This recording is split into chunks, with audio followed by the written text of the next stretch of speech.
What's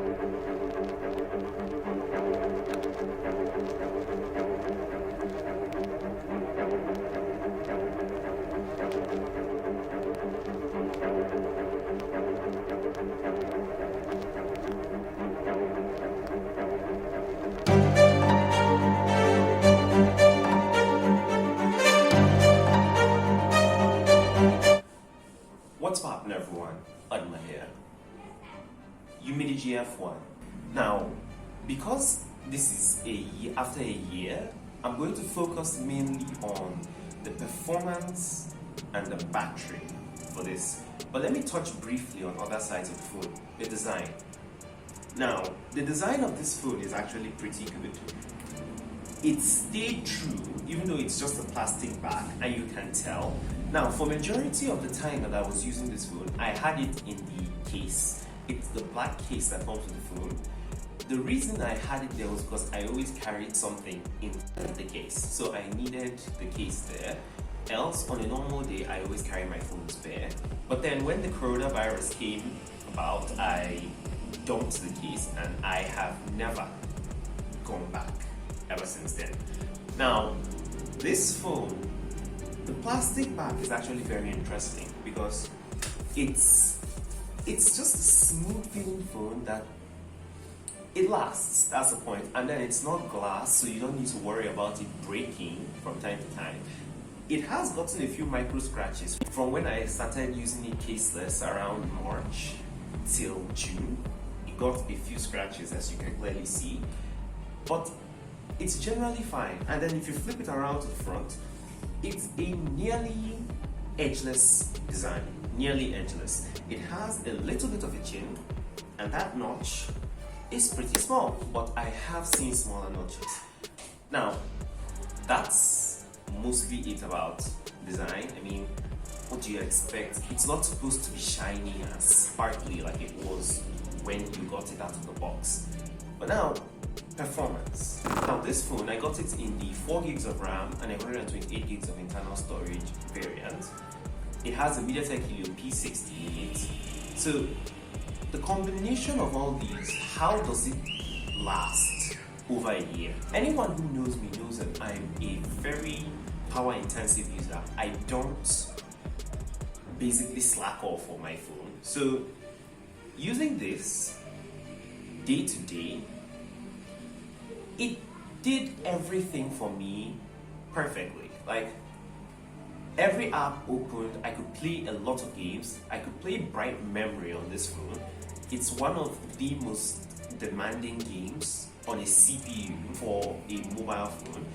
This phone could play it. It didn't drop frames for me, and I was enjoying my gameplay very comfortably. The only issue is it actually started to heat up the phone. But then I've noticed this with a lot of lower end phones that try to play that game. It instantly starts to heat up the phone, which is somewhat bad for the battery, but I'm not complaining, am I? But then there is a problem, and it comes from Umidigi's software. Now, to be fair, Umidigi gave us stock Android on this phone, so we're not actually missing out on a near fluid experience. So it didn't come with any bloatware except all the Google apps that you always find on every other phone. But the issue is Umidigi is trying to save battery. And because they're trying to save battery, they are aggressively killing apps in the background. So even when your phone isn't on battery saver mode, it's killing apps consistently. And it actually got a bit annoying for me because you have WhatsApp open right now, and then you wanted to cycle to Instagram and come back to WhatsApp. It will actually reload your WhatsApp. Annoying, because this thing has affected me a lot. Now, I play games mostly on this phone, and when I'm playing PUBG and maybe I get a notification, and then in a bid to swipe it away, I actually open up the app. It means that when I try to cycle back to PUBG, the game has to reload. This can be very frustrating, especially when you're playing with teammates. If you just go offline all of a sudden in the middle of a confrontation, well, it's not like as if you can just escape the blame. So that was a very, very annoying thing. But then every other thing about the software I actually liked.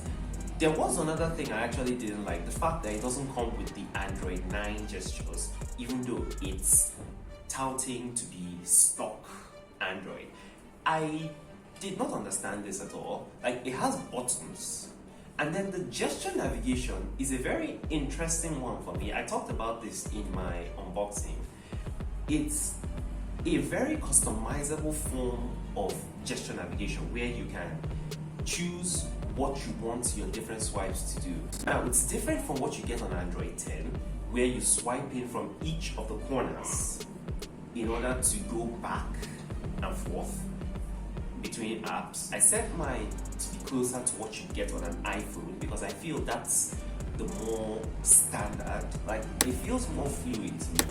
So mine is swipe up and hold from the middle to go to your recent apps, swipe up from left and right to go back, and then swipe up from the middle to go home. It worked for me perfectly. But these gestures are actually very sensitive. So, like I keep saying, I play a lot of games on this phone. And one thing with this, now, if you use an Android 10 phone, you may not notice this, but this is very annoying. Now, every time you turn your phone horizontal, like this, the gestures are supposed to be at the side, but they actually come to the bottom.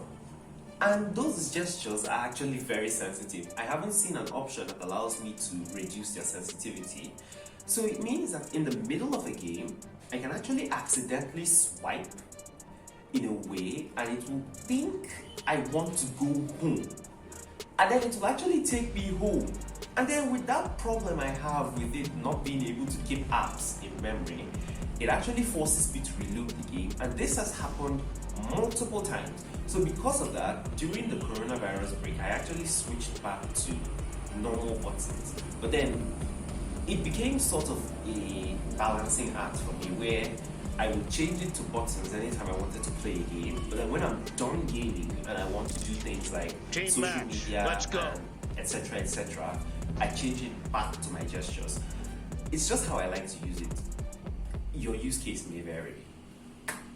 So, I've talked about it before. The blue team has scored for the first time! Now, heat is one thing that I noticed that this phone gives off a lot. When charging, when playing games, there are a lot of things you can do that will cause it to heat up very, very fast. But then PUBG, playing games like PUBG and Call of Duty, they don't actually cause this phone to heat up. But now here's the thing.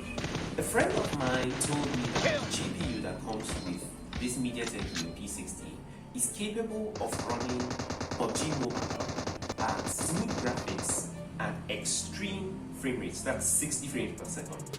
But then anytime I load up the game on this phone, I only get smooth and high. And you can go up to HD and high. And I've played on HD and high. There are no frame drops, which is why I continue to praise the MediaTek P60. It's basically one of the best.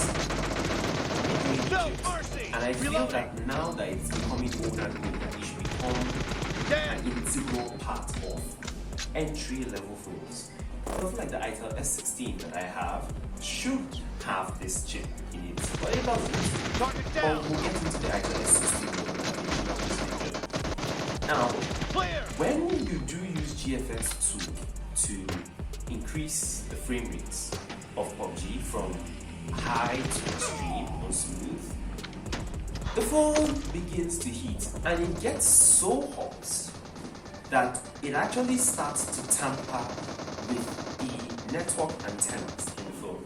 So what I mean is, it gets so hot to a point that everything data or Wi-Fi related slows down or straight up just stops because the phone is freaking hot. Sometimes it's actually giving me warnings telling me to set the phone down and let it cool off because it gets extremely very hot.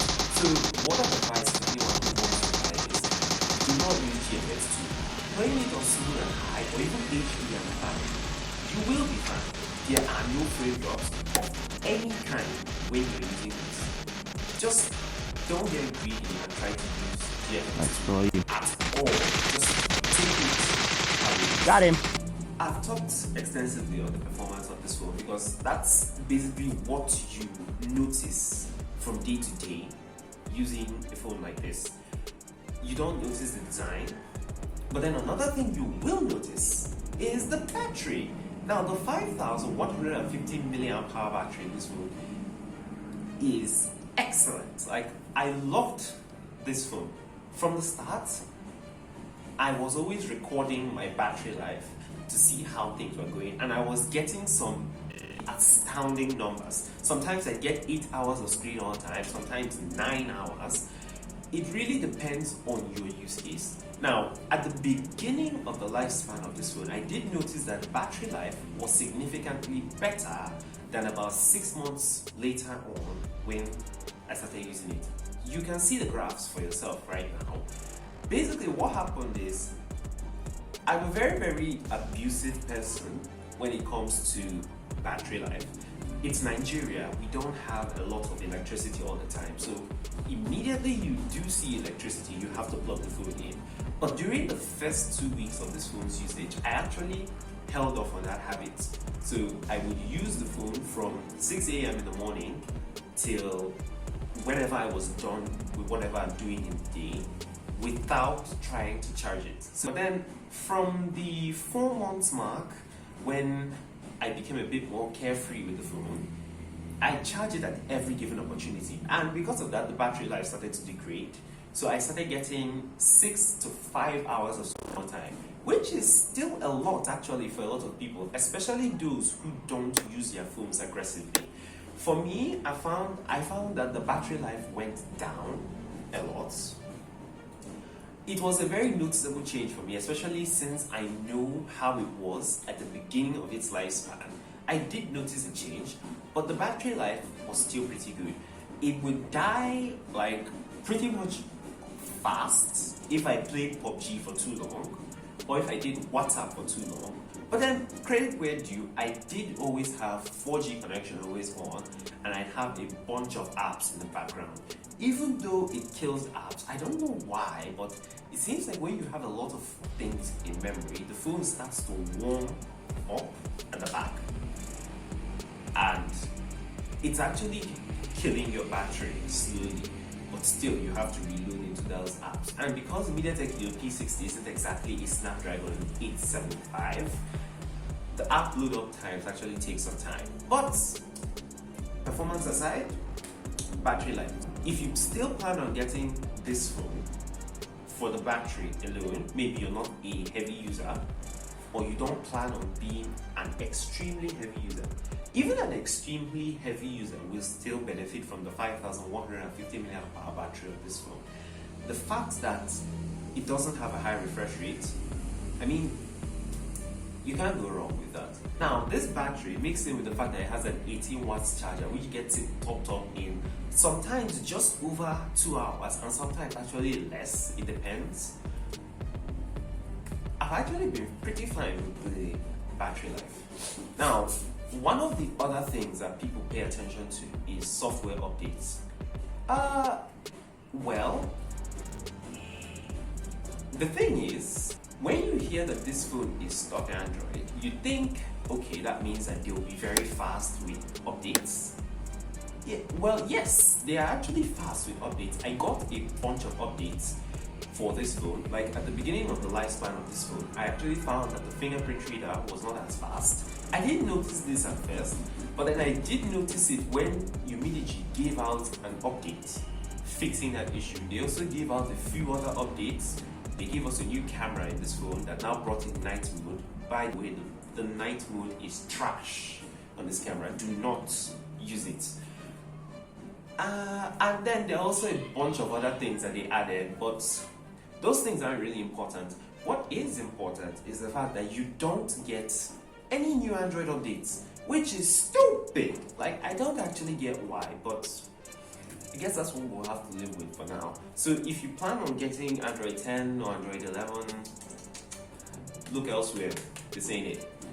But then, if you're someone who doesn't really care about being on the latest Android version, you just want something that works, yeah, you'll definitely enjoy this one. Now, the camera. I love this camera. I loved this camera actually. Now, it's a bittersweet experience. Let me try to explain. The first time I got this phone, we started taking pictures with it. The main camera does some pretty good work. Like the software, image processing, everything was good. Even the portrait mode, like it was near indistinguishable from that of a higher end phone, near indistinguishable.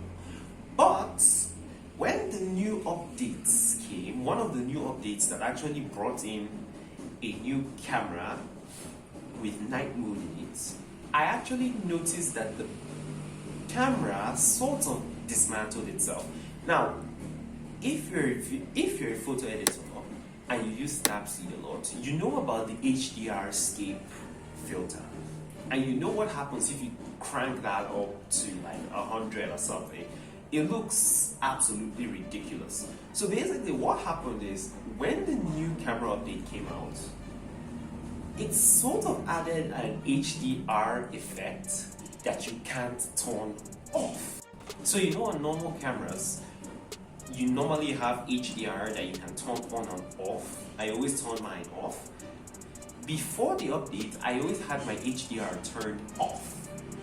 After the update, there is no HDR option, and every single time that the phone notices that you're in a sort of overexposed area, or the subject you're trying to take a picture of is overexposed, it cranks up HDR, and the picture looks bad. And no matter what I do, I can't stop it. So it's actually made video recording, especially video recording, very, very hard for me. If you watched some of my videos in the past, you may have noticed this sort of brownish effect. That's just me. Maybe I'm not the typical person that doesn't like it, but I don't like it. It is manageable though. Like I said, it only happens when you are either overexposed or underexposed. But if you're in the appropriate lighting situations, yeah, it's definitely worked out for you. Now, aside that, every other thing about this camera is still very, very good. And even a year later, it's still a 100% good. Now, if you ask me whether I should recommend this phone to someone, yeah, I'll definitely recommend it. It has everything you want for a pretty good price. Decent performance, it has it. The only problem I have is the software and the aggressive killing of apps in the background. But aside that, everybody's just damaging my car. Like, what are battery you life is good. It has a sizable screen, 6.3 inches. It has a fast fingerprint reader and it's actually placed very, very well. The design is not too bad. It almost reminds you of the iPhone 10. Actually, I feel it's a copy of the iPhone 10 because to even add to that, it has the 2 screw holes at the bottom that you always find in iPhones. Umidigi. So if you're watching this video now, trying to decide should you get this phone, yeah, the Umidigi F1 is definitely a good phone to get. Thanks for watching. I'll catch you in the next video. See ya!